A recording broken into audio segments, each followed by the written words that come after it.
that we met once to begin with at Daytona State College, and then last time that we met in, what was it that we met last time? Chipotle. And we discussed about these competencies. Is a mini grant that we received, Polk State College received through Lumina Foundation, and then that itself was through Right Signal, it was called, connecting competencies with credentials. So what we did, we mapped all competencies from ET courses, core technical requirements, and most of electives. And we sent it through you guys a year ago. We came to the conclusion a few institutions participated and modified those and became a new competencies, new credentials. Maryland and I, we thought how we are going to conduct this survey. The best way was to send it through the entire state of Florida, through Florida Makes. Unfortunately, the survey is going to be shown. Unfortunately, we faced two obstacles. This survey was supposed to be sent out through manufacturers, the state of Florida, about 2 months ago. Then we realized at the time that we sent this survey out, another survey was out just a few days before us. So we thought, Maryland and Phil thought it's not good to have two surveys out. And this survey was supposed to go out 2 days before Hurricane Irma. And then Maryland and Phil called and say, what do you think if we delay this? So we are waiting for a suitable time to send this survey out. And the survey is practically receiving opinion from manufacturers in the state of Florida. As you see, the title is called Alignment of Florida Advanced Manufacturing Technician Skills to the Educational Outcomes, basically 2-year degree in ET in advanced manufacturing. This survey consists of 3 sections. The third section is becoming pretty much topic of industry and education these days, and that's what I want to discuss here and receive your input. The third section is referring to what's called soft skills.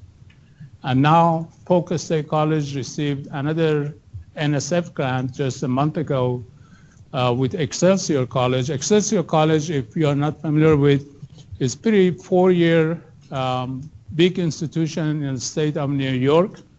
And they have over 25,000 students. So our NSF grant is with them, Polk State and Excelsior College. We are in charge to create simulation for our program. Their program, the program they select is nuclear energy. The program that we select is engineering technology, advanced manufacturing, basically leaning toward mechatronics, okay? So there are 2 different things, but the concept, the simulation, most of it is going to be created on fundamental courses that we both are going to share. For example, safety issues that is related to electrical circuits, it can be used in nuclear and it can be used in advanced manufacturing. So if you do have, I am basically looking for scenarios that you'd like to see that can be simulated and can be used in your courses. Since that's an NSF grant, after we are done, it's going to be available to all public universities. So if you give me a scenario and we create that simulation, you know exactly this is what you want. We are going to create those simulations regardless. Some of it may not be suitable to you and you throw it away. So it's good to participate. Okay, that's one subject that I'd like to receive some information, some data from you. Yes? Give me an example of what you mean by simulation when you look at these raw. Yeah, the goal is not to substitute the lab. One of the topics that was brought up in NSF grant, and they ask, are you thinking to substitute your lab with this simulation? We said, no. The simulation is going to be to preparing students to come to the lab. So students, I personally have learned a lot that students, when they are going through a particular simulation before they come to the lab, their performance level is up here. And their grades is way up here. They know exactly how to work with the equipments. They know how to do it. They do it very quick. As you know, Polk State College, we are completely hybrid type of delivery system. All of our courses are online, and the students make an appointment to come to lab to do their lab activities through a software. They don't call, they don't send an email. They go through this software, click, they have their appointment, they come to the lab, we know why they're coming, their stuff is ready when they're there. So they ask, are you substituting these labs with this simulation? We said, no. They're just preparing the students to come to the lab. So, yeah. So scenarios that you're sending, it should be based on that one, okay? And the second subject that they brought up in the same NSF grant, and we are working on it, is how you're going to teach and how you're going to simulate soft skills. And we are in charge, actually, to identify the soft skills. What are the soft skills in engineering and engineering technology or applied engineering, and how we are going to teach it, how we are going to simulate that. And here is the roundtable discussion comes. And I'd like to receive some opinion from you. Are you teaching any soft skills in the classroom, and how do you teach it? Well, I think it's given an example. It's like almost like a discussion. Okay. A little bit of that, where we come in and say, you got an employee, you know, you're coming in, you're punching 15 minutes early or 15 minutes late. You know, what's the scenario here? You're always doing this, and he's always doing this. You get paid the same amount of money. What do you do in this situation? Because as a manager, how would you handle that? Let them be the manager and talk, and they're pretty brutal. So now when they go to do that, you're punching. You expect the same brutality back to you that you just gave to that guy. No. It's the ethics. Try to twist that into an ethical thing. I don't know any other way, just to give them an example, discuss it. Can you put soft skills teaching integrated with some hands-on activities? Yeah, you could do that too. Oh. I've done that. Or like simulation, or in a lab, or in a classroom. Just right now we are just talking, and then we can discuss if this can be simulated, or it has to be in a classroom lecture type, or it has to be hands-on. Well, this comes up a lot when we talk about online education, and how do you get the softer skills like teamwork and things like that if they're not actually face-to-face. Because I teach intro to engineering, and we do a lot of that. We do team building, we do communication practice, but that's all in class. If I had to do that online, I don't know. I mean, I've taken online classes where we had to do teamwork. That was hell. Well, I think It was not fun at all. What if we did something like that where a video was made of a situation, put it online, and then have some sort of interactive answering format? Yeah, that's what I was I don't thinking. know what else you could do. It's almost like you need a, not AI, but that decision tree kind of thing. Right. There are Critical thinking. Yeah, there are programs out that'll do that. That you can design it to go through scenarios and then have different spots where it's like you have to interact with it. And if you say yes, it'll go this way. If you say no, it'll go this way. I think it's called Brain. Yeah, I think it was a Brain Shark or something like that. I'll look it up. So can critical thinking be a pretty good part of soft skills?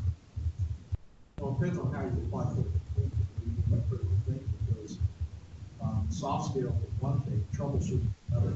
Yeah. Yeah, well, And so when you say critical thinking in soft skills, that's the way you have to label. yeah, What are critical thinking skills within the soft skills? yeah. There's, and I think there's a soft skill component to working together online. Obviously, working together virtual is key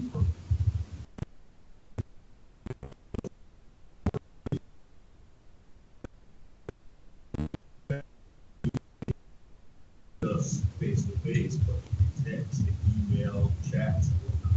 That's an important soft skill that we should dismiss. Another thing I've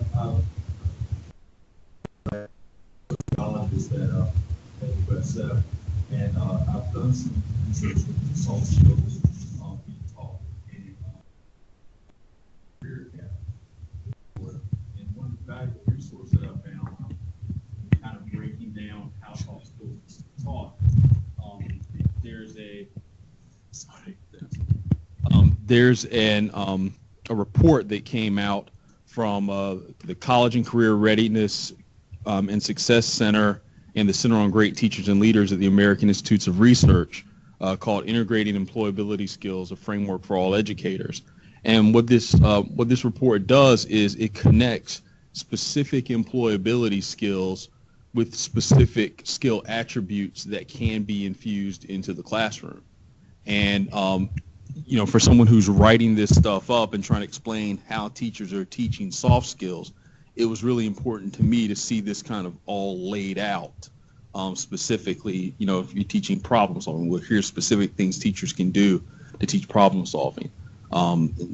Teaching teamwork, there's specific things. Teaching negotiating conflict, here's specific things teachers can do. And these are skills that can be applied at every level, secondary, college, wherever. So I can send that out as a resource. Talk about online collaboration. Looking at the age of our folks coming into some of these programs are 45. I've got some that are almost 60 years old trying to do this. They don't communicate online well at all because they never had to do it. That's the issue I'm running into. So how do you overcome that without having a class on etiquette and email etiquette? I don't have time to teach that. That's the people do. Now I'm sending mine down to a talent center that goes over that stuff in little block seminars. But the thing I'm looking at is exactly what he's saying. How do you get that across in a simulation atmosphere? Do you give them a bunch of emails and say which one of these is appropriate, not? I mean, I don't know if that's a simulation, or what, or how would you respond to this? And you type something in. I mean, that's the thing I'm trying to figure out. How would you respond to this? Type something in to respond, or what? I got it more. So I'm actually in a wonderful grad class where I have to work in a group of 8 people internationally. We did something through like a go-to meeting where everybody calls in and you can record it. So what if teachers gave like a prompt where they have to solve a problem and they have like 10-15 minutes to solve it virtually? They can record it and then they could post it up, and then another team could like critique their soft skills, how they were able to communicate. That the other team actually, so you have teams actually working together, but then you also critique each other on their soft skills. Real-time thing at the same time. Just an idea. It's pretty much bringing the chat to the simulation. That's a good idea. Yeah, she's got a question. You can call in, you can video, you can do everything.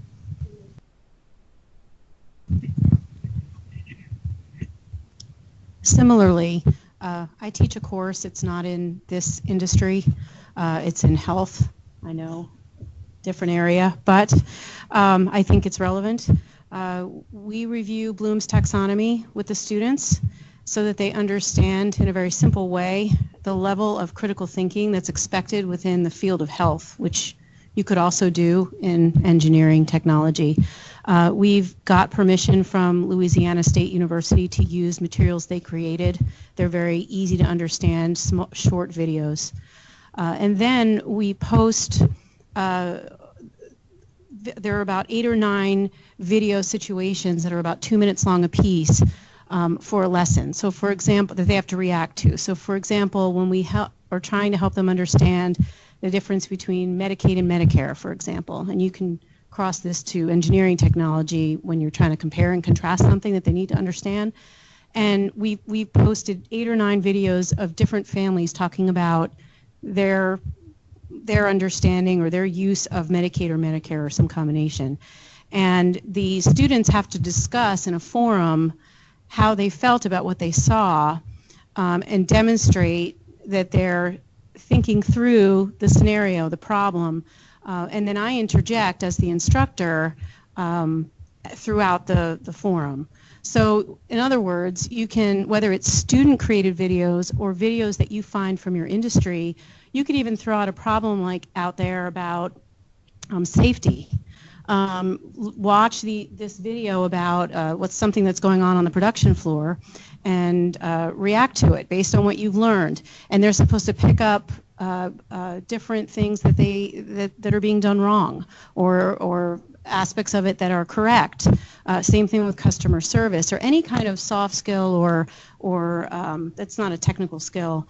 And they have to react to it and discuss it with but the key is the instructor has to intervene and be involved and engaged because if it can get out of hand if someone goes on a tangent and takes the discussion in the wrong direction. So that's one really low budget way of going about it. And there's already a lot of materials out there, videos that have already been made in various industries that you can just pick up and use. I have a rubric. How about role playing in the classroom?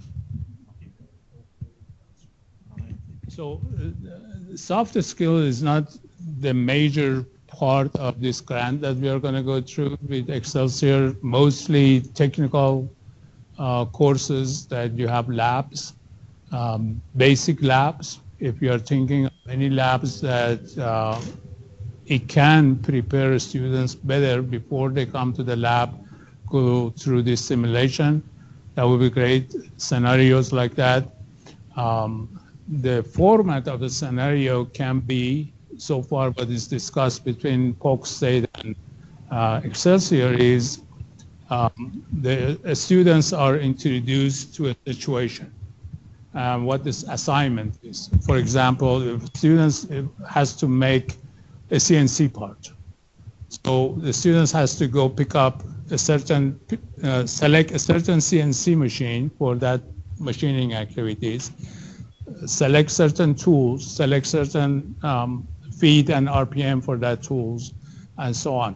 So scenario like that, if you're thinking of, and it can assist you in your courses, please share with me, and we are going to do that. It's pretty close to $1 million grant, and I hope everyone is going to benefit from that. As I say, this NSF grant is going to be available to all of you, to us as well, and the more that we share, the better the result is going to be.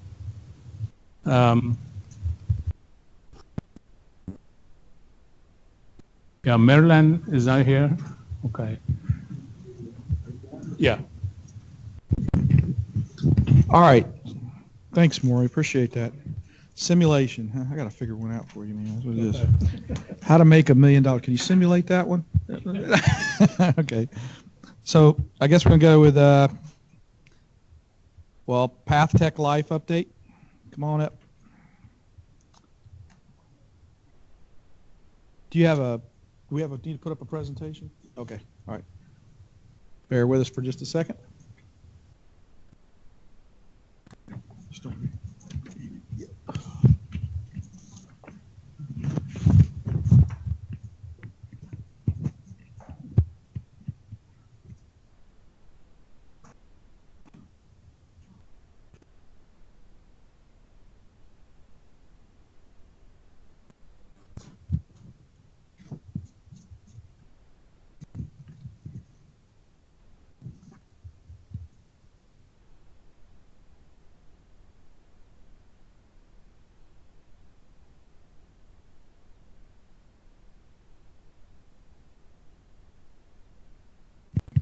just start talking. So I'll just introduce myself again. I'm Will Tyson. I'm a professor in sociology department at University of South Florida. Been coming here for a few years now. I've been working with FLATE for a few years now, doing research on pathways into and out of advanced technology programs. We started off with the original project called PathTech, which is now branded PathTech Tampa Bay, which was more of interviews with students, faculty, administrators at 4 community colleges. We also talked to students in high schools in those areas, as well as interviews with employers in those areas to get a holistic sense of pathways through advanced technologies in the Tampa Bay area. After the success of that project, we kind of expanded our reach to do a national survey with the focus looking at kind of the lived lives of students, how students manage work-life balance issues. Sam, like you said, you got a lot of folks in your programs, 40, 50, 60 years old. There are a lot of colleges that also have programs with a lot of folks right out of high school. And so there's a huge diversity in terms of the life experiences that people bring into the programs. And there's a great bit of diversity in terms of what they plan to do after they leave. And so the purpose of PathTech Life is to understand the learning, interest, family, and employment factors that influence pathways in and out of advanced technology programs. Of course, those standing for life. And so this project is in its finishing up, actually just starting the 3rd year here in September. And we've done a lot so far to get to the point where we've done 1 round of a national survey. And as soon as I hear back from our IRB, starting the 2nd wave of a national survey. The first wave we conducted at 26 colleges around the country, including several here in Florida. Some of your colleges participated. And so today I'm going to just briefly go over the results of the survey, then talk a little bit about, what our plans for this semester and for the future, and take any comments and questions that you all have. So 5 colleges are represented in this report. This is a report just of Florida colleges for whom we had a 50% or higher response rate. So we asked the program heads or our contacts in each program to tell us how many folks in their programs they were giving the survey to, which is basically all the people taking classes in their programs. And then, we took the response rate from how many people, how many responses we got back. So the project overview on the next page, basically what I was just saying, it started small, a local project, now we're going national. You can see the timeline right here. Sometimes I can't believe how long that we've been doing this to get to year 3, but we did 2 separate pilot surveys, both with input from folks from centers, ATE centers around the country. And we modified the survey based on their recommendations, based on what we found from our pilots. The first pilot back in spring of 2016 had 97 respondents. The second pilot last year had 147. And then we took all that into account. The big activity that we did at the beginning of this year was to shorten the survey from a 25-minute survey to a 15-minute survey, largely the recommendation of folks from the colleges that we were working with. They said, we can tell them that they get paid $25 for a 25-minute survey, but it'll go a lot better if we can get it down to 15 minutes. And it did. We got a large response, just for 4 weeks of putting the survey out there. We got that number actually was 528 unique responses. And so during the summer, we analyzed the data, and now we're putting back out the next survey, which should be out next week.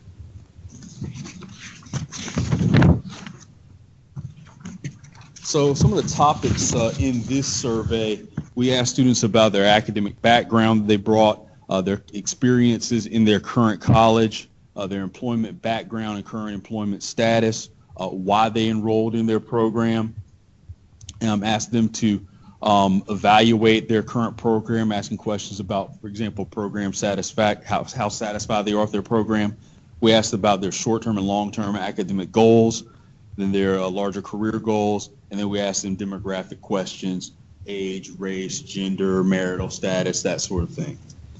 We recruited the colleges through ATE centers, and we hired someone who is to basically keep in contact with the colleges. We offered colleges incentives, $250 plus a report unique to their own college. Those are coming out now, so if you participated, you'll be getting a college report soon enough. If they delivered a 70% or higher response rate. So if you hit that benchmark, you got a lot of your students, we give you plenty of information about your students back. And each student respondent, like I said before, received $25, and the survey took 15 minutes. Believe me, you'd not understand how proud I was to get that thing down to 15 minutes. Literally, the median. Yeah, exactly. That's good money. That's $100 an hour right there. Yeah, we worked really hard on this, and I tell you, the median time to take the survey was 15 minutes and 4 seconds. Yeah, it was unbelievable. So we targeted 4 different program areas: engineering technology, engineering environmental technology, advanced manufacturing, and micro and nanotechnology. Look at the basic demographics. Here in Florida, the average age of the respondents to these schools was 29 years old. And I can tell you, we don't have comparisons to the national sample, but the Florida group is quite a bit older than our national sample. We actually had several schools from our national sample that drew a very young demographic, really like a traditional age demographic, similar to what you see at a 4-year institution. 91% of the respondents were male. Again, the Florida group was a little bit more fellas than the national group. The entire sample is around 16% women, which lines up with previous pilots that we've done and lines up with national data on engineering technology students. And the large majority of students were white. The Florida cohort wasn't as diverse as the national cohort. We looked at employment status. We had 29% of the full-time students had jobs that were in their field, compared to 50% of the part-time students. It's pretty much what you expect. Folks who are working in their field were more likely to attend school part-time than full-time.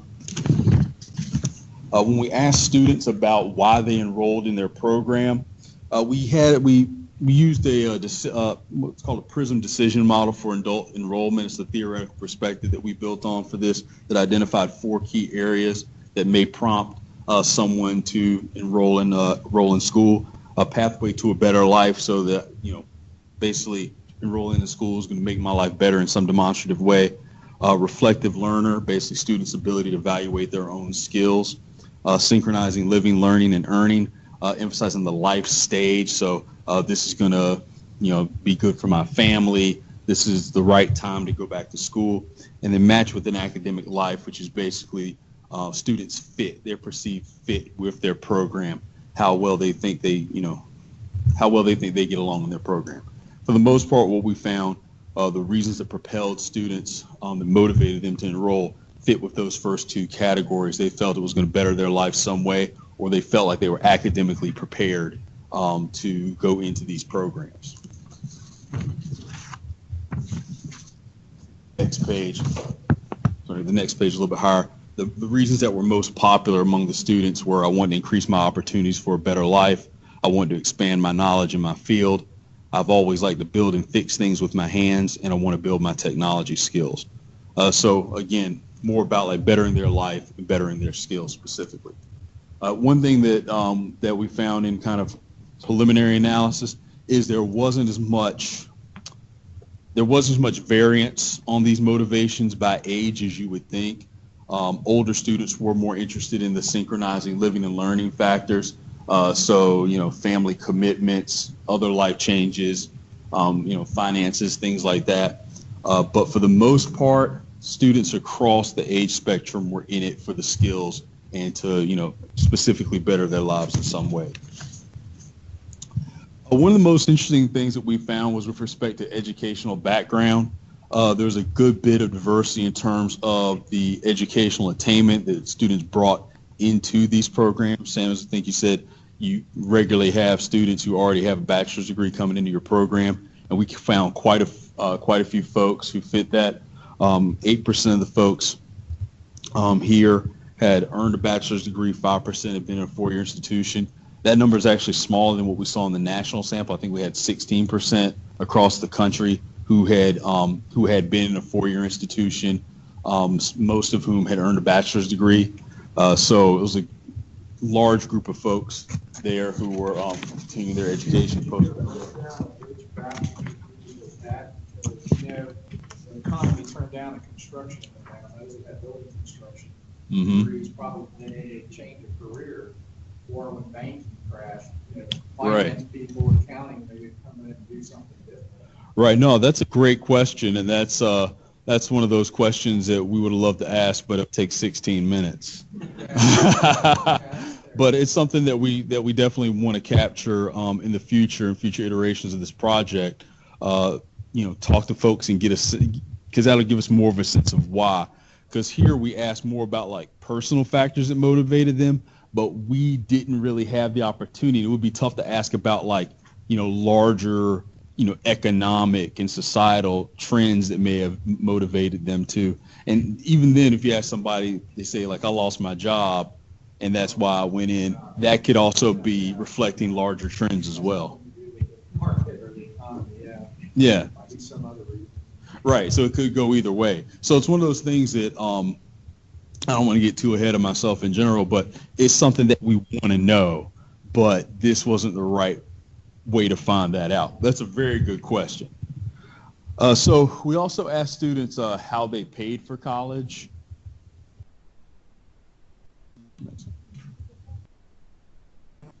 We asked them how they paid for college, and it was a variety of ways. Most of them had some sort of financial aid from the government.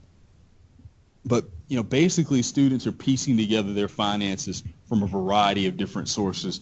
The large majority of students listed multiple factors, obviously personal savings, financial aid, also family contributions, student loans were important, and of course income from their job for those who had a job.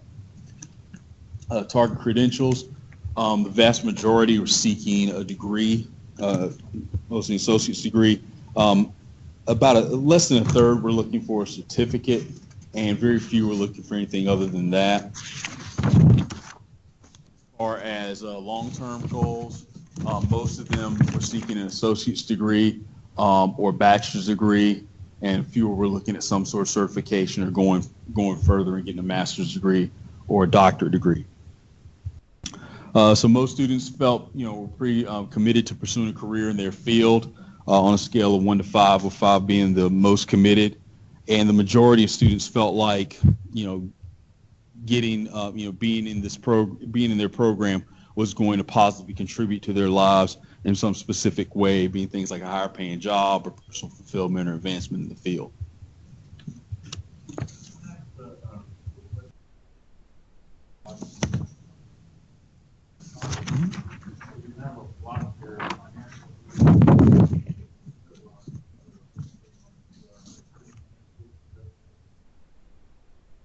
Yes, yeah. I mean, that's just the broad category we use. We didn't ask students to explain any further, but yeah, I'm assuming that's federal grants. Yeah. But yeah, like I said, they kind of piece it together. I mean, I definitely got the impression that, they get what they can get from where they can get it. We asked a lot more on this survey, but this is what I'm going to present today. The survey that'll be coming out hopefully next week will have these questions and more. I can send you a copy of the draft survey as it stands right now. We're also going to be asking students a few more questions specifically about their perceptions of their college. So we added questions where they describe the resources that are available at a college. You ask them, like, does your college have this, and this? What we're really interested in seeing is if there's some discrepancy between students in terms of what resources are available and, and what resources they actually utilize. We also ask students to, just to tell us any people in their lives who influence their decision to enroll. So parents, siblings, employer, coworkers, anybody like that who told them about the program. We're really interested in understanding kind of what factors in their personal lives encourage their pathways. This is a list of who participated in our spring survey, and we'd really like to have more of you participate this semester.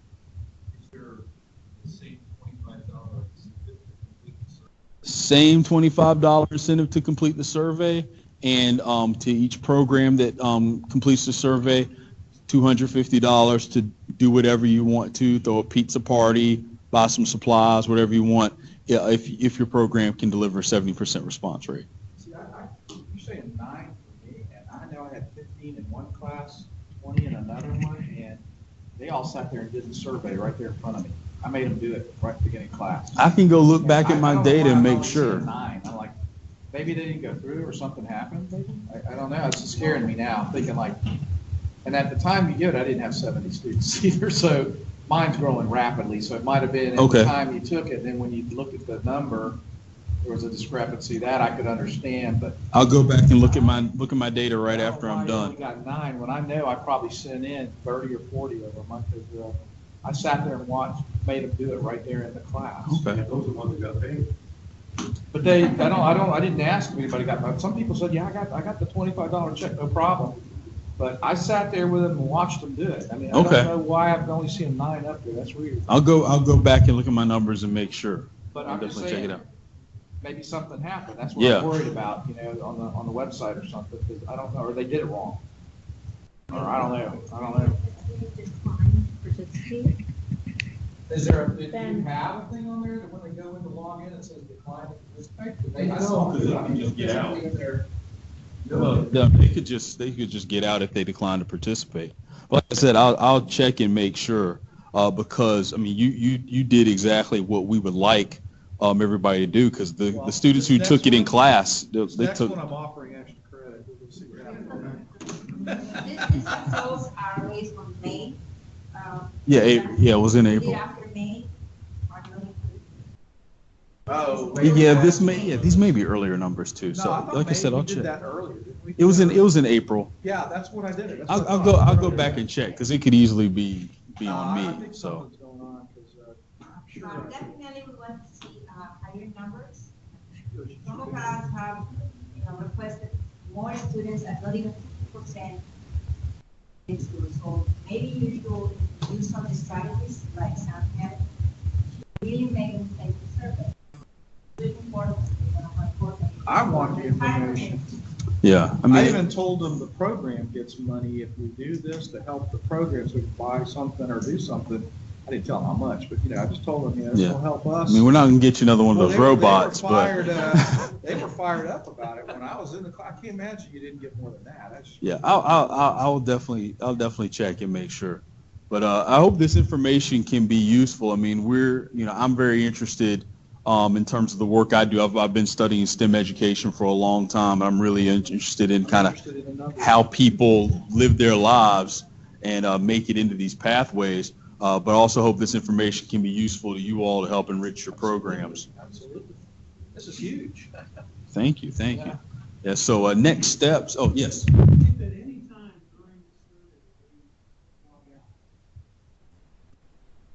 They can come back and complete the survey. They'll be able to do that. And one change, beg your pardon? You can tell who's dropped out. Last time we could not. This time we're setting up that we will.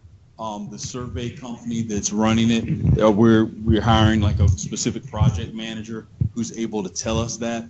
Last time we could see if people didn't complete the survey, but we had no way of contacting them. So what we're doing this time is when students log in, like if you give them the information to log in, they'll log in and then they'll read through the consent form, agree to participate in the survey, put in their college email information, and they'll immediately get a unique link that they can use right then and there to.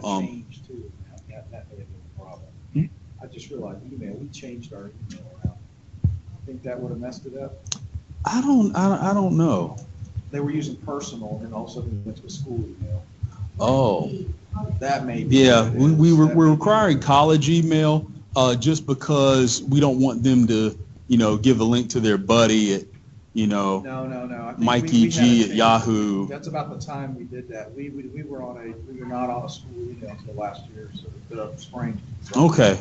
I'll that make may have sure. been what it was. I'll double check. Yeah. But we're hoping that format will allow us to better remind students to take it and alleviate that problem where somebody may log out because they got something better to do, and then they don't come back. This will at least allow us to send them a reminder to remind them to go ahead and fill it out. And also by virtue of getting this out, like I said, hopefully next week we'll have the entire semester to work with. So I have a 2-month period instead of just 4 weeks to have folks fill out the survey. So we want to remind that they have to contact them. Yes, we have if you're interested, I can give you the contact information for our external communications coordinator who is keeping in touch with all the colleges. So if you want to just talk to me, during the break, and I can give you his information. I can take down your information as well. Yeah, I'm really excited You're about not this. already up there, right? Or do we have to redo it every time? I believe you have to. Yeah, just recommit. Yeah, Oh, yeah. just yeah. recommit. I mean, Like we did the last time. right. You'll get a link, and you'll just give that link to your students, and then they'll take care of it from there. Yeah. Any questions about the findings? Any question about the format of the survey? Is there anything that you would want to know that you didn't see up there? These are trying to put the results on the big website. Oh, yeah. Yeah. All these materials, by the way, are not going to be included in the big website. I will be emailing you all the link to that. And in addition, you have in your folders, you have a check where you have for further reporting And we can put the national report and the national. online as well. In the data that you collected, you were looking at different ways that they pay for their columns. Did you have, it went so fast. Was there a way up there where the company is paying for them to go to school? Was that part of one of them?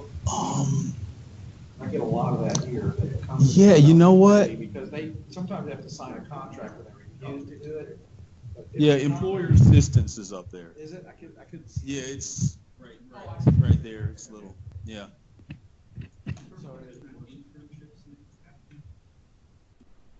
There you go. Thank you. Yeah, whether they have internships. Yeah, we asked if they had any experience doing internships while they were in their program. What was the result of that question? I don't remember right offhand, but I can look that up for you and let you know.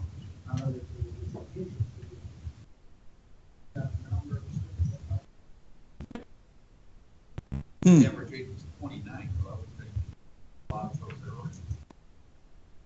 Right. Well, I mean, it was a mixed bag, as you could see. I mean, it's a pretty diverse age range there. We're asking in this survey, like, if they basically are internships available and if they would utilize them if they were. So that's included in this survey. Any more questions? All right. Oh, yes.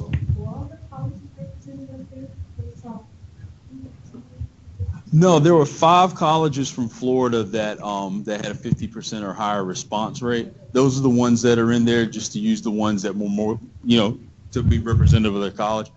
But we'll put the national report on there. The national report is from, I think, 347 students out of the 528 that participated. So the goal this time is fairly ambitious, but I really think we can get about 2,000 students to fill out this survey this semester, and so I'm really excited about that. One other thing I should mention: if you have any students who are back this semester who took the survey last semester, they'll still be able to do it. Basically, what we're going to do is have them basically ask them if there's anything else they'd like us to know. Like, hey, you took it, thanks. and answer some new questions that we have on there. And it'll be basically like a 3 or 4 minute survey, and they'll still get $10. Oh, cool. Any differentiation of dual enrolled students? Have high school students represent their dual enrolled students? We did not have high school students. That question has come up. This really isn't meant to be a study of high school students. I mean, we're aiming at adults here, basically. If they're dual enrolled, our campus are considered college students. Right. It would be logistically more difficult because we'd have to get parental consent from anybody who's not 18. So that's where it would be a bit of a problem, because right now it's just. So if we have any dual enrolled students, they're not eligible to participate. Right. Or if we have a full-time student who's under 18. Wouldn't be eligible to participate either. Okay. Yeah. I just need to know that too, because I don't have. Oh, it yeah, out there yet. yeah. I mean, it's a different set of concerns for, a 16 or 17-year-old than someone who's 18 and over. Gotcha. Yeah.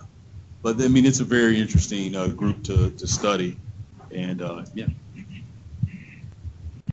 All right. Any more questions or comments?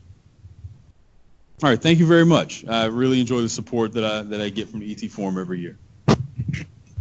We got anybody from the Florida Makes who's going to come up and talk? Because what I'd like to do is go ahead and take the break now. And then, huh? Well, I was looking at, because we're supposed to have a break at 3 o'clock, but Florida Makes is not here. Is that right?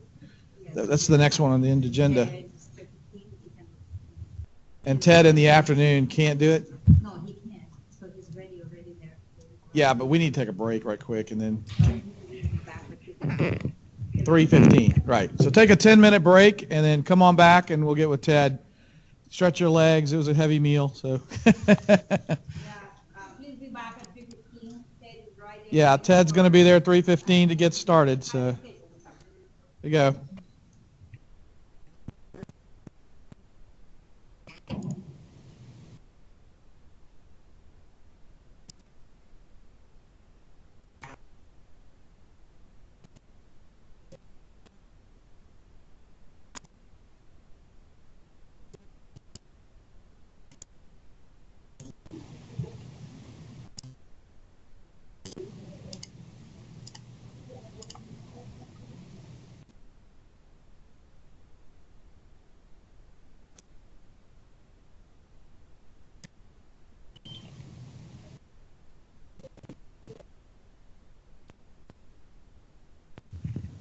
Hi, Ted. Can you hear me?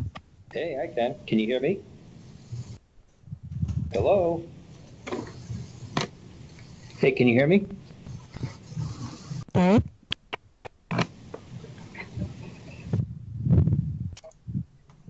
Ted, I can hear you. Oh, okay. Well, Welcome that's back. good. Hey, Tracy. How's it going? Good, good. They're taking a break so we could test, even though you tested with Susan this morning and Tracy, but I wanted to test with you here in the room, so everything is fine. Boy, you sound pretty bad. You sound pretty bad there, Daniele. Oh, thank you. You want, you can, if you want, you can upload the presentation. You Okay. have control on it. Okay, so do you hear me fine? Yes, I can hear you perfectly fine. Okay, let me go ahead and get the presentation up. Can you hear me fine? Oh, wait a second. Daniele, can you hear me fine? Oh boy, Daniele, I'll have to be back in just a second here because just give me a few seconds. I'll be right back. No problem. People will be back at 3:15, so don't worry about it. Daniele, can you hear me?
Hey, Tracy.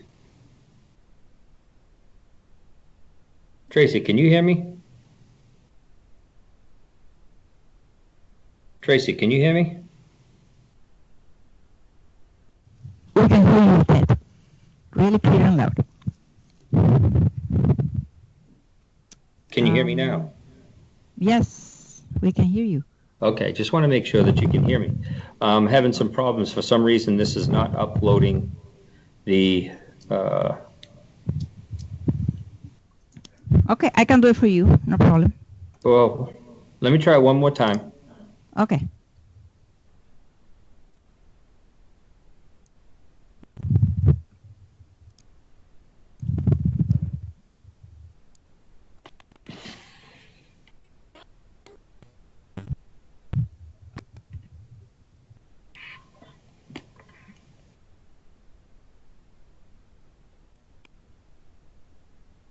No, you're going to have to open it for me.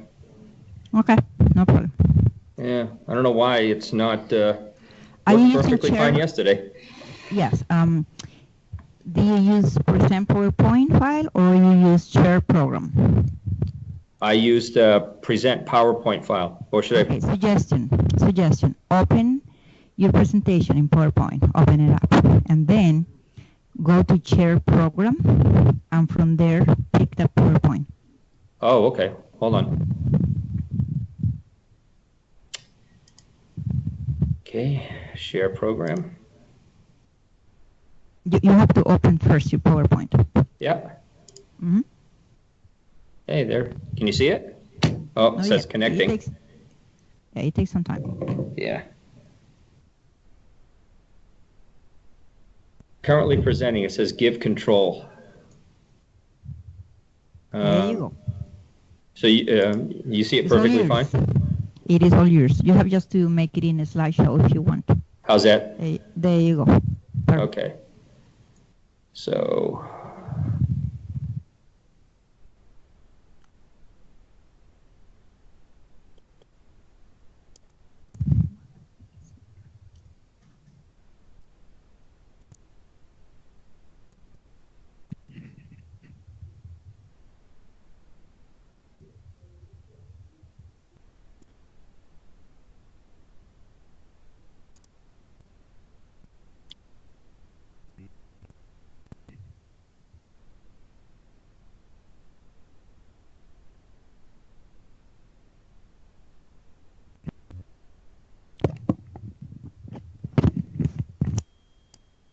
Hey, Daniela, can you see me at all? Yes. Okay, so you can see me and the presentation? Yes. Okay. Your camera is not activated though. You can't see me? No, well, if you don't want it to see you, that's fine too.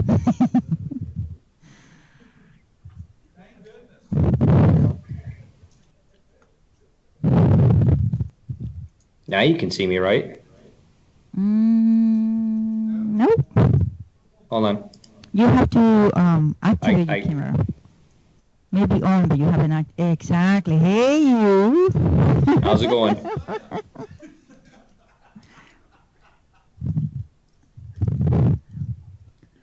Okay. I'll say, can you still see me? Oh, yes. Okay. So I just want to make sure that you can still see my the presentation and me, I guess. You can start whenever you want. So everybody's there? Yes.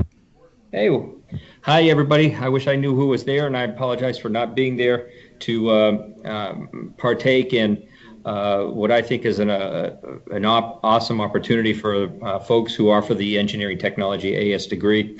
Due to Hurricane Irma, we're not allowed to travel, so this is, I'd like to thank Daniele for helping me be here, I guess, digitally. So today I'm just going to give you the Florida Department of Education update. For some of you that, most of you know this, but for those of you that do not, since our last meeting back in March, I have been promoted to the the director of apprenticeship for the state of Florida. So I'm doing this until the position of the state director or the state supervisor is hired on. So I'm going to go ahead and give the presentation here. So here's my new title. Some of the things I'm going to talk about here today is the program update changes for 2017 and 18. I'm also going to talk about some programs to be reviewed in 2018 for the 2019-2020 school year, both secondary and post-secondary. As you remember, we're always working a year and ahead of time. So right now we're finishing up with the 2017-18 frameworks that will be ready for next year. But come November, December, January, we're going to be starting our work for the 2019-2020 school year. And then I'm going to give some basic legislative updates, what happened and kind of what's going on with some of the committees that are just starting up. So let's talk about some program updates. The first one I want to talk about is the removal of the legislative language referencing Florida State Statute 1003.4156 for all middle school courses. This has had to do with the career planning for these 4 courses, which are related to manufacturing and production, but all middle school courses that had career planning, career planning, do not have to have that language anymore. There was a debate whether we were going to dagger these middle school programs, but it became evident that just the standards were very, very important. So we made the decision here internally to keep these programs and courses. It's just not required by statute anymore. Let's talk about some new programs for secondary. These are changes that are for the 17-18 school year. The Advanced Manufacturing Technology program. This is a new secondary only program, 5 courses. It replaces automation and production technology. The first 4 courses align with the first 600 hours of the new post-secondary adult vocational advanced manufacturing and production technology program. What we did, the reason why we had 2 separate programs now with secondary and post-secondary is we added a 5th course, which is a capstone course. So we wanted to be able to give an opportunity for high schools that either A, had room on their schedule, or B, wanted to utilize the capstone course for industry certification or any other senior project type of endeavor. One of the things that we did with changing the standards and the benchmarks from automation and production to advanced manufacturing was to align each of the 4 courses, the first 4 courses, with the 4 I guess you could say subject matters related to the MSSC CPT. So year 1, which would be freshman, or course 1, is very heavy on safety. Course number 2 is very heavy on quality assurance, quality assessments. Course number 3 is heavy on manufacturing processes, and the course number 4 is very heavy on maintenance awareness. So we wanted to make it a little bit more aligned with reality and what's going on with our state. The next course that we updated was the Electronic Systems Technology. As you can see here, it's a new secondary only program with 6 courses. It originally was I think it was 10 or 11 courses. It replaces the Electronic Technology 873000. All 6 courses align with the first 900 hours of the PSAB Electronic Systems Technician course. Again, we wanted a situation that made sense when it came to electronics technology, that aligned better with what industry wanted. When we went through this curriculum framework process, and we brought in companies like Nidacor, Lockheed Martin, Embraer, they all had a stake in this. One of the big issues they had was was to eliminate all of the construct skills and abilities. It's identified, what they said was, there's no real need for having technicians out on the job actually constructing circuit boards. They wanted to be more heavy on troubleshooting, problem solving, and things of that nature to identify a problem, because technicians out on the field really are not doing circuit board level repair out on the field. They're identifying a problem, pulling a circuit board out, putting a new circuit board in, testing, running diagnostics, and then sending a board off to a repair house. So those types of skills drastically reduce the program from a 1,500-hour program down to a 900-hour program. Also, and I know this has not much to do with manufacturing, but it kind of does in a way. We added a brand new aviation assembly and fabrication program. It started over there in Brevard County at O'Galley High School. It's 4 courses. We introduced the private pilot ground school, which was to help to introduce aviation to students.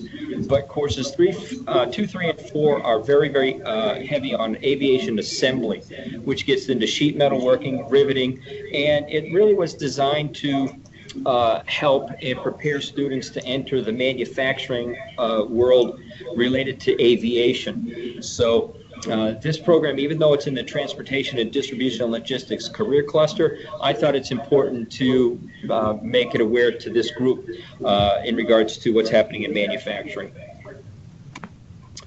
Some new programs for post-secondary vocational PSAV. Most of it's going to mirror what I mentioned with the secondary, but obviously it's going to have a post-secondary number. The Advanced Manufacturing and Production Technology, it replaces the Automation and Production Technology program. And the Electronic Systems Technician, again, it's a new PSAV only program, 5 courses, 5 OCPs, 900 hours. And you'll notice that it's not replacing the electronic technology 1,500-hour program, and that is because we had a couple of schools around the state really were adamant about maintaining the old program. And because we serve the general good and the public, I felt it necessary to keep these programs for those specific schools. But I can tell you that many of the other schools that were teaching electronic technology, the 1,500-hour program, are moving over to the quicker 900-hour electronic systems technician program. So some new AAS or CCCs. The aerospace technician program was added as a CCC under aerospace technology. And again, this is kind of weird because aerospace technician or technology is in manufacturing. And you'll notice that previously when I talked about adding the aviation assembly and fabrication at the high school, that's under transportation, distribution, and logistics.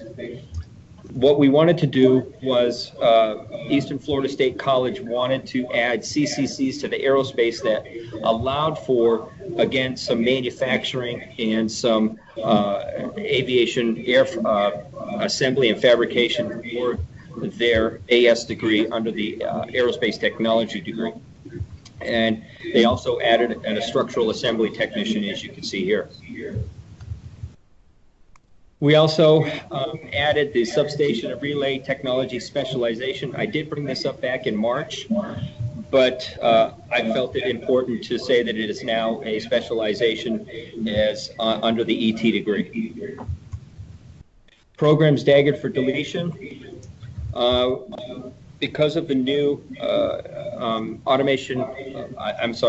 advanced manufacturing technology high school program, there's no need for the automation and production. No new enrollments after the 17-18 school year. It will remain in inventory for teach out. And the same thing with electronic technology for the high school program.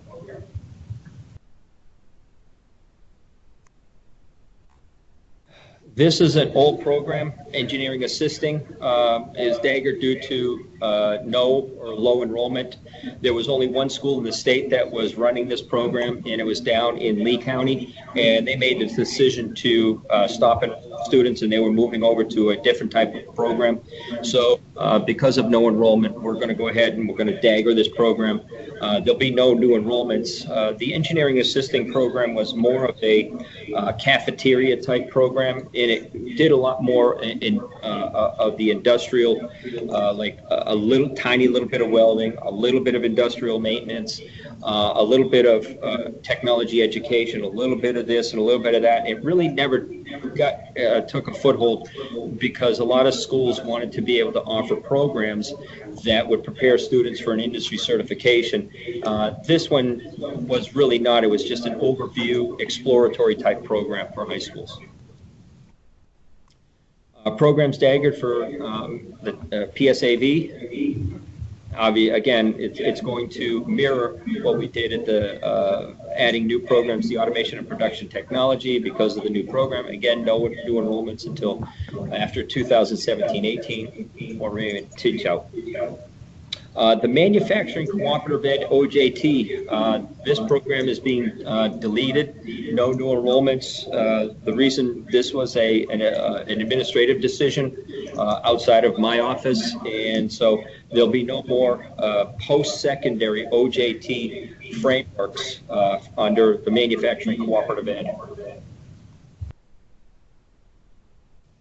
Programs staggered for deletion under AS is the Biofuels Technology AS degree. This was started as part of a grant process, and that school has decided not to continue it. So we're just going to go ahead and dagger it. And the same thing with the CCC that was under it.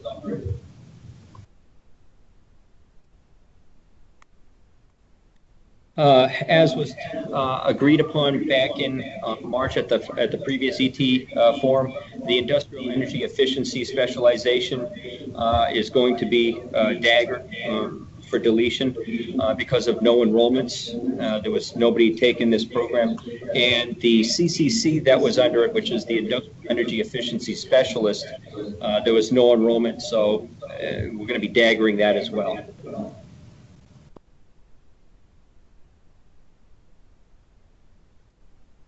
Okay, so let's talk about some programs that will be reviewed in 2018 for the 2019-2020 school year. So come December, January, this is when we're actually going to be starting to work for that 1920 school year. Believe it or not, in manufacturing, there are no programs in the secondary programs that will be are up for review. Post-secondary under manufacturing, jewelry making and repair. Jewelry making repair 1 and 2 are up for review. And mechatronics technology. This was a new program that was developed a couple of years ago, and it is now in the process for to be reviewed for the first time. For the AAS and AS degrees under manufacturing, there's only 2 programs, computer engineering technology and manufacturing technology. These 2 AS degrees are up for review come January. So let's talk about some legislative updates. I was asking around the office here, like what major things happened in regards to our office here, Career and Technical Education, or the Office of Career and Adult Education. Many of the legislative bills that were out there were very few that had any major impact. So it was kind of a quiet year, if you want to say, for us. But I know that there were some issues related to some state colleges, and I wanted to just cover a couple of things here for you. Now, one of the things that were also told to me is that a lot of the bills that were either vetoed or tabled, or if they died within committee, will probably be revisited again this year. So I'm basically going to give the legislative update as almost like what was last year, to keep an eye out for what could be again this year. So we all know about this Senate Bill 374, post-secondary education. This one was supposed to create the college competitive, a new Florida college system by its lonesome self, and it was vetoed. Again, this may reappear this legislative session. It would have a different state Senate, a different Senate and House number, but the language may be revisited. The higher education Senate, number 2, this one died in messages. It's basically citing that this act revised a request for the performance-based metrics used to award Florida college system institutions with performance-based incentives. So this one died. Again, this may come onto the floor again. Senate Bill 396, student loan debt. This was signed, and this is now law. And Senate Bill 929, which was related to revisions, primary mission of. Yes. Sorry. You need to do something with your presentation. We cannot hear you. See your presentation. We lost the screen. Oh, okay. Hold on. Can you minimize your presentation by any chance? No, I didn't touch anything. Thank you. You see it now? Yes. How's now? There you go. Oh, geez. Okay. Let me go past this. Sorry for the eyes. What, you can't read that quick enough? Come on.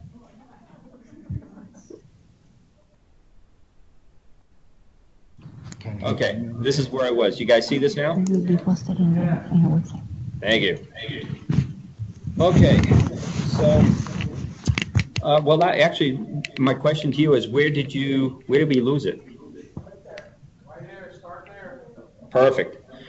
Okay, so Senate Bill 396 and Senate Bill 929. The first one up there is student loan debt. That was signed into law. This other one, revises primary mission of the Florida College System Institution, revises provisions related to post-secondary statewide articulation agreements and baccalaureate degrees. This died in education, but this could show up as well again. Senate Bill 668, post-secondary distance education, was signed into law on June 9th.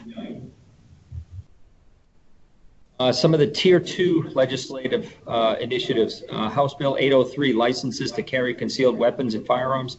This died in the Criminal Justice Subcommittee. This was to allow people with firearms to carry on campus. Senate Bill 700, post-secondary educational institution fee waivers. This died in education as well, but this could, you all could see some version of this come up again.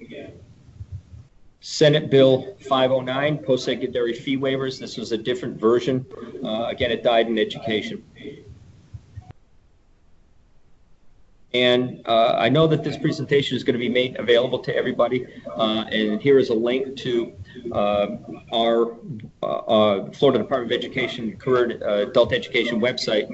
We actually create a running page, if you want to say, when it comes to any legislative updates. So I highly recommend that you click on this link when you get this presentation, create a shortcut, and you can see bills that are directly related to the career and adult education, Tier 1, 2, and 3. And that way you can follow and track the bills as we do. Okay, so at this point in time, does anybody have any questions?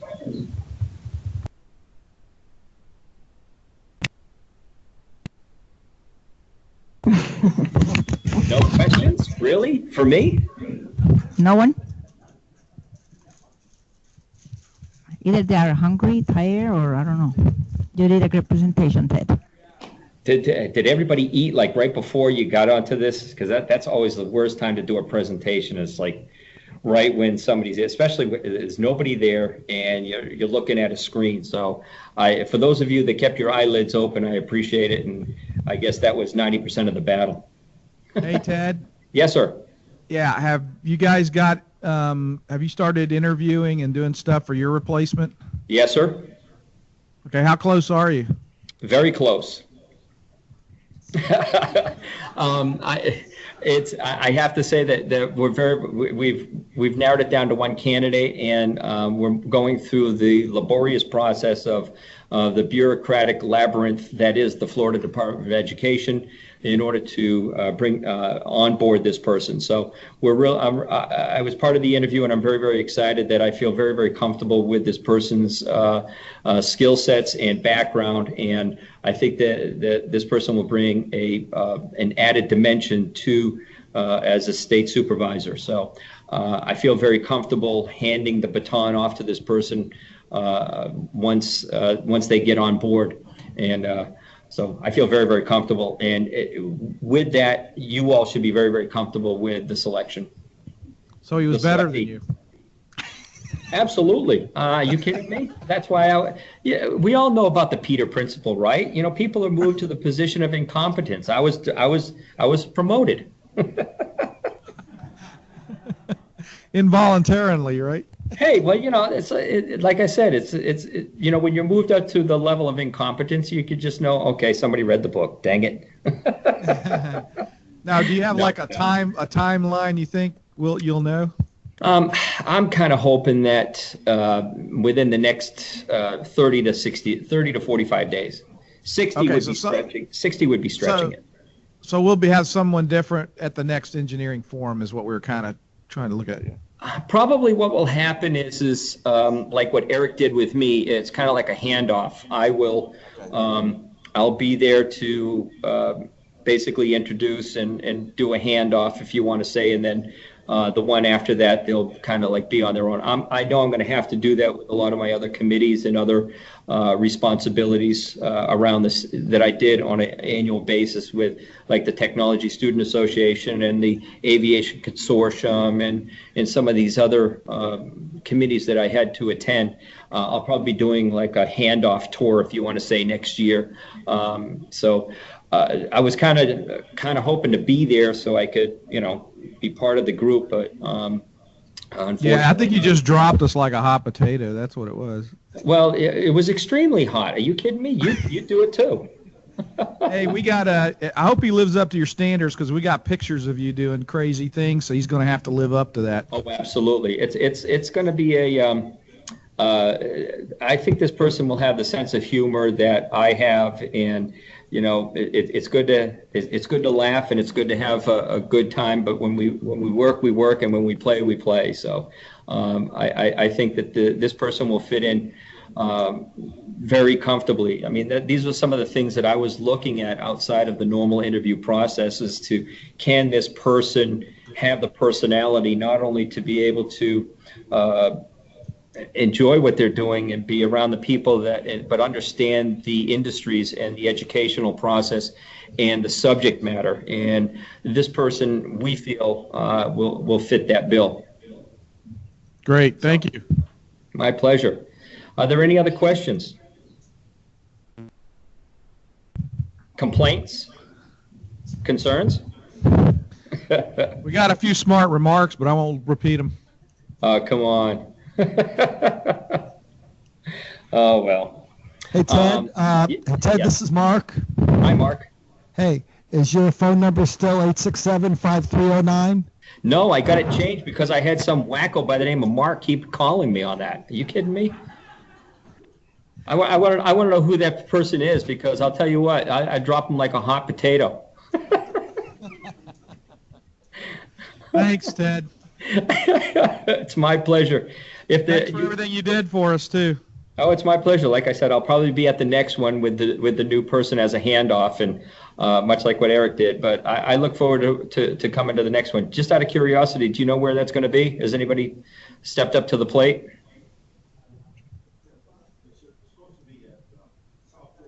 South Florida, probably. Okay. Yeah, Sounds the Avon good. Park. Yeah. Okay, sounds good. Well, listen, I want to thank everybody for being part of the Engineering Technology Forum. It is still a trendsetter in bringing stakeholders together, educators, equipment providers and vendors and subject matter experts. And I can tell you right now, it is an envy of the whole state for getting something like this together and what you all do. And it has been an honor, and it still is an honor to be part of the Engineering Technology Forum. So with that, I want to thank everybody, and you have a great rest of the day, and enjoy your dinner tonight and your evening. Bye. Take Thanks. care now.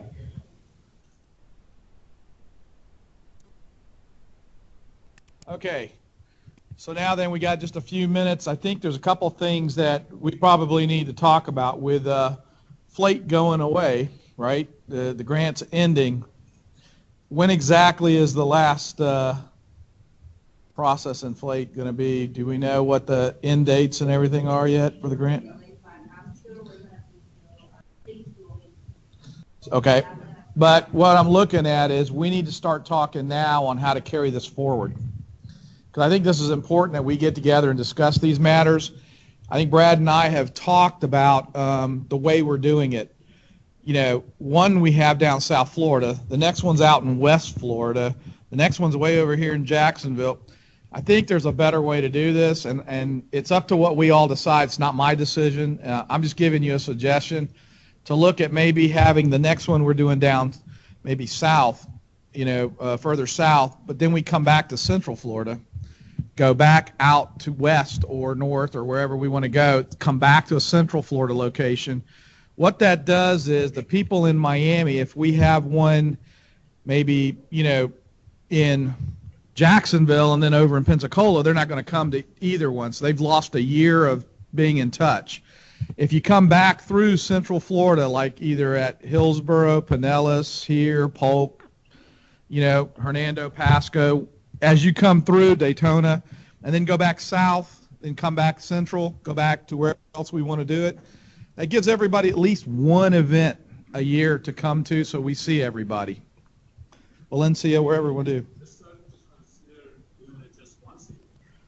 Well, I don't know. It depends on what we want to do. If we have something urgent, and most consortiums usually do, in any other state, usually do 2 a year.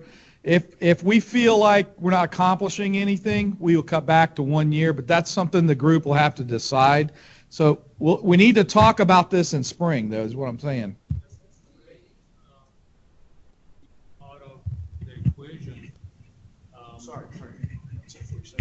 Yeah, economically is helping us a lot, and organization-wise, FLATE is helping a lot. And if those tools are not going to be in place anymore, then we can consider doing it just once a year, be a little bit more productive and have a certain agenda that has to be followed, and then some of it can be done through Skype or electronically. Well, I think I like the way they're doing it now with the Skype, but I think twice a year simply is, if you miss one meeting you can't go to, it's a year before you know what's happened. Too much kind of goes past is what I'm thinking. I think twice a year is probably good, but we needed to talk about that as a group. It may be the way to go, but I don't know. You know, that's what I'm saying. Yeah, we started this in 1997, long before FLATE was even thought of. And one of the things that developed from that was in the mid to late 80s, really in the late 80s, when the State Board of Education finally was getting together committees to review curriculum, program development, things like this. In our particular area, there was 5 or 6 of us that got together every other year to review, sort of like these curriculum frameworks. And then finally, in the early 90s, we were meeting over at the University of Central Florida. We met there in '96. I think there was folks, I think, from 8 community colleges. And I made the suggestion. I said, you know, the things we're talking about is not just related to the state, it's related to our articulations that we have with our school districts, equipment manufacturers. How do we do grants? How do we get programs? And the suggestion was, why don't we meet as a group to discuss that? And so then in April of 1997, we met at Seminole Community College. And in the fall, I think we were at Valencia. And so we started this twice a year because there's certain things that come out. You saw the legislative stuff that comes out that affects us generally in the fall of the year, and then there's new things that are discussed for the spring of the year. And then with the different program development, especially in our area where technology really started to take off in that time period, with new AS degrees and new program development, and there was new technology that came out with new companies that moved into the state. So we decided to keep this twice a year. And then when FLATE came through with the NSF as a regional center, and we worked on that in 2002, became a regional center in 2003, then that led an emphasis to grow the engineering technology programs in the state, and then particularly the engineering technology program, which began officially in 2008 with there was 3 of us. We were the first in St. Pete to have it, followed by Hillsborough, and I forget the third one. Well, now there's 19 colleges that have either an AS degree or are working toward that or have some sort of a program in that. So from that standpoint, the NSF funds that went through for FLATE that helped develop a lot of programs and also get a lot of equipment, and then also what started was the vendors that we'd known for decades, and we asked them to participate and support for our luncheons and our breaks and things like that, which has really been a real good deal, because now we've got the collegiality and the cooperation and the interaction with vendors that we didn't have 20 years ago. So I think this has led, and when you talk about a year, something always comes in when people say, oh, geez, wish I could make it this year, but I can't. And then picking out a time frame is always difficult.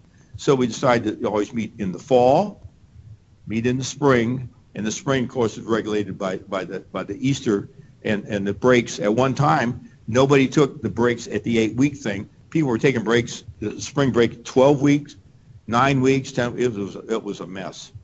So we've pretty well got that figured out, that we're going to either do it late March or the first week in April. As far as the fall, we've met as late as mid-October. I think we were at Valencia one time around October 9th or 10th, and we've been as early as like the 5th and 6th of September.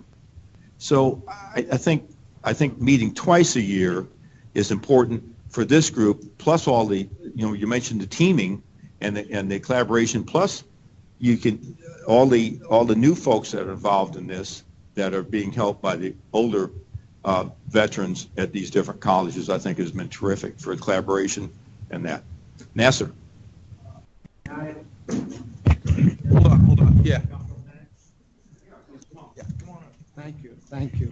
I agree with everything Brad said. First of all, yeah, we started in 1997, and I think FLATE was started because of the Engineering Forum, because they used Engineering Forum to help to develop the ET program and so forth. So yes, the Engineering Forum has been around for a long time. They have so much to discuss, and there are so many things that we don't talk about in this forum, but we should. One of the most important one is SOC to SIP number. And some of you may say, what is that? I don't know. But that SOC to SIP number is so critical to your budget, to your funding, and as your workforce needs. I just had a survey to complete from DOE for facility surveys. And that is your PICO dollars. And they're saying, okay, you want building programs. Oh, I want it for this program and this program and this certificate. Wait a minute, there are not enough jobs in that program because your program is not on targeted occupational list, or your program is not on high skill, high wage list. You don't know that, then what happens? They reject it unless you remove that program from the survey, which I'm sure your college president doesn't want to do it because that's the money that you're losing. So much involved that this committee can talk and get the state involved and say, why this SOC number is not on my program? Because that's your job, that's your occupations. And they move a lot of them out. I'm working with them to bring them back in because of the baccalaureate degrees. Oh, this is aligned to this baccalaureate degree. But excuse me, the baccalaureate degree is 2+2, which includes this AS degree. What are you talking about? At the state, they don't know that. And if we don't push that, guess what? It will impact your program and it will impact your budget. So I'm so honored to be part of the workforce at the college. I learned a lot, and that's part of my job to make sure that SOC to SIP number are correct. All of Valencia programs are on a TOL, because you want to apply for NSF grant, guess what? If you're on a TOL, they will say, without the job, you cannot just make it up. You got to go to the SOC number. So wait a minute, there's only 5 jobs, or that SOC number is not even listed in your program because the state removed it. And they thought, when did they remove that? I had no idea. This body can make it happen, and it's so important for this body to be involved. We did the prereqs, right? All of the prefixes. We fixed all of those, all of the repeated courses. This body fixed that. Is on this committee? When was the last time we had a state representative come in regularly? Remember? He's a great ally to be the state person on our committee. So I do agree twice a year is important to meet. I really agree with you. Central Florida is convenient to a lot of folks. And if a college wants to really showcase great work they have, absolutely, let's do that. But otherwise, make it convenient for everyone to attend. And I still believe, with Brad and I talked about last time, we used to have a large group because we had computer engineering technology involved, we had construction folk involved, we had drafting engineering involved. We are very heavy on engineering electronics right now here. We need to bring everybody back to the forum, and we need to ask everybody to have a designee person as well, because if you're busy to come, send your designee to come. And once in a while, invite your workforce dean or your workforce VP to come with you to this forum, because it's important for them to see what you all do. Thank you. I think one of the major factors, we're the only academic group that meets in the state as a group. No other group meets like this. Okay? Nobody's ever done that. And the other thing is that, and I want to emphasize something here. Back in the 90s and early 2000s, yeah, we had the computer engineering technology folks here. We had the drafting design technology folks here. And you know, if you want to keep your group going, you need to invite those folks here, because a lot of things we're doing affects these other groups, because it's all part of technology. Laura? Give her the microphone. No. Tracy didn't get here. Tracy's probably sleeping. Yeah. Well, to go along with that and the idea of maybe having it in one place, well, just to keep it in mind, this worked out really well because you had the infrastructure to be able to do online. Not every place has that.